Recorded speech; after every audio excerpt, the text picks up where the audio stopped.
Shall we do that, Patricia?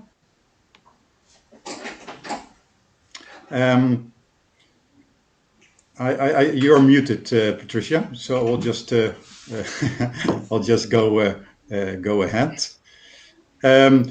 So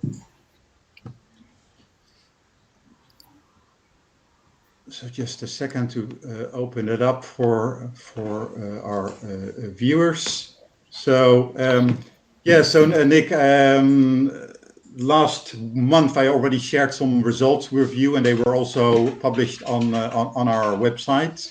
So last month we for the first time performed a survey through WhatsApp, which I think is a new technique, but it's a technique that was interesting, but it also worked very well, because it seemed that Ugandans were actually quite willing to answer questions about politics. Now, they were a bit hesitant to say which candidate they favored. That they were fearful for that. And last month we found that Chigalanyi had already a big majority of 61%, and Museveni was having 34%. But this was before nomination day and before all the violence that took place. And what we have seen, we've been asking the same question to our respondents this month. So the same ones that responded to our last month, and we actually see a shift. Mm-hmm. So the support for Museveni in our survey group dropped from 34% to 28%. Now, not all of them went to Chigalanyi. Chigalanyi increased by 2%, but also the other opposition candidates, Muntu, Amuriat, but also to my surprise, Kabuleta, they have significant sizes in our survey.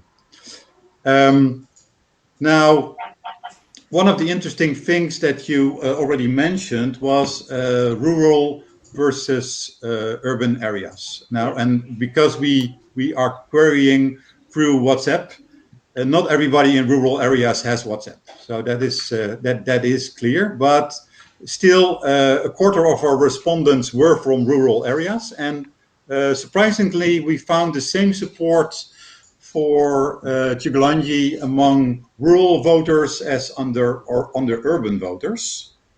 But one distinction where we find a very strong distinction, and that is what I want to show you, is per region of the country.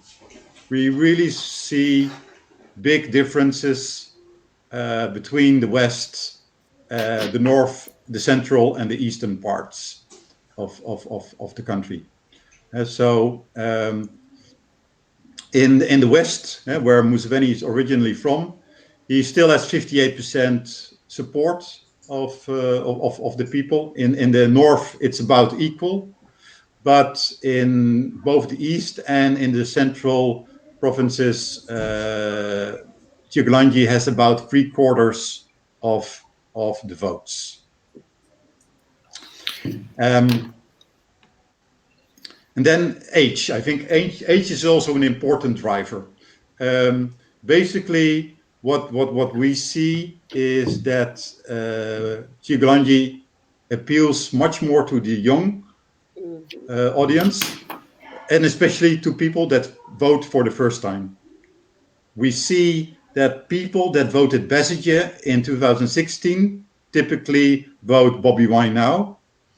And the new voters also go to Chigalanyi with approximately 65 to 70% of the votes.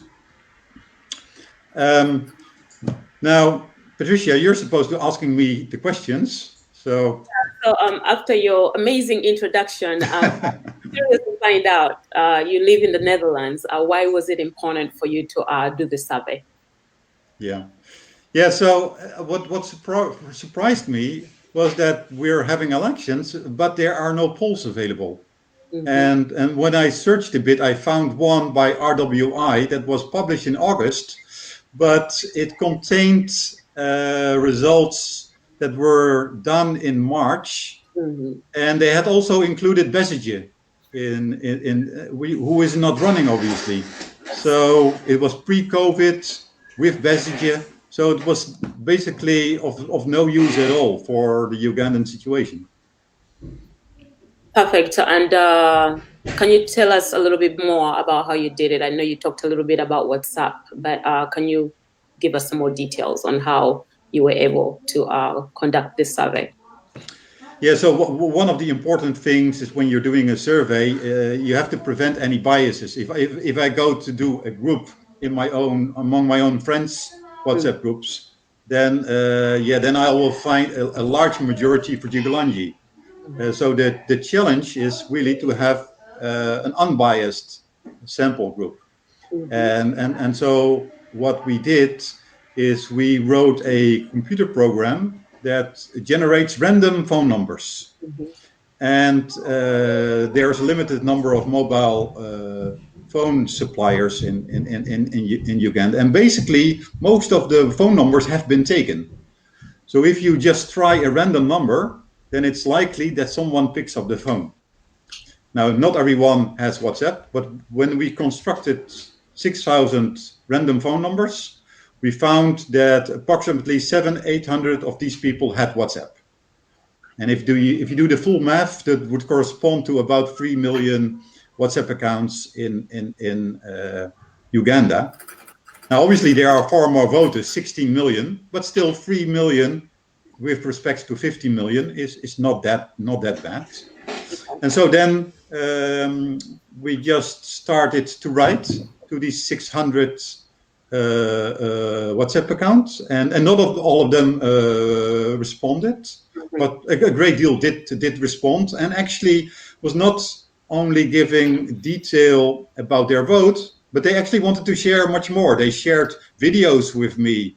Then they called me because they wanted to see me, not just because they were fearful. They wanted to be sure that I was not a secret agent, but also because they just wanted to tell their story. Yes.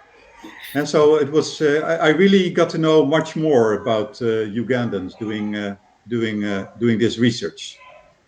And then one thing that was very striking, and I'll show you this conversation. It gives us a bit of an idea how it went. So in October, there was one person that had told me that he was undecided, and I asked him again, who are you going to vote for now? And he tells me, big change, because he told me he was arrested. He had been walking by the street, and according to him, the only reason he was arrested was because he was wearing a red hat. Yes. And he was thrown in jail. He was beaten. He was stolen of his possessions and released the next day. Yeah, and then he tells me he's voting for a national unity platform, which is no surprise, obviously, if you are being arrested. So then it really comes close to someone who is abroad like me. Perfect. Thank you very much. And clearly, you've already shared the screen with us.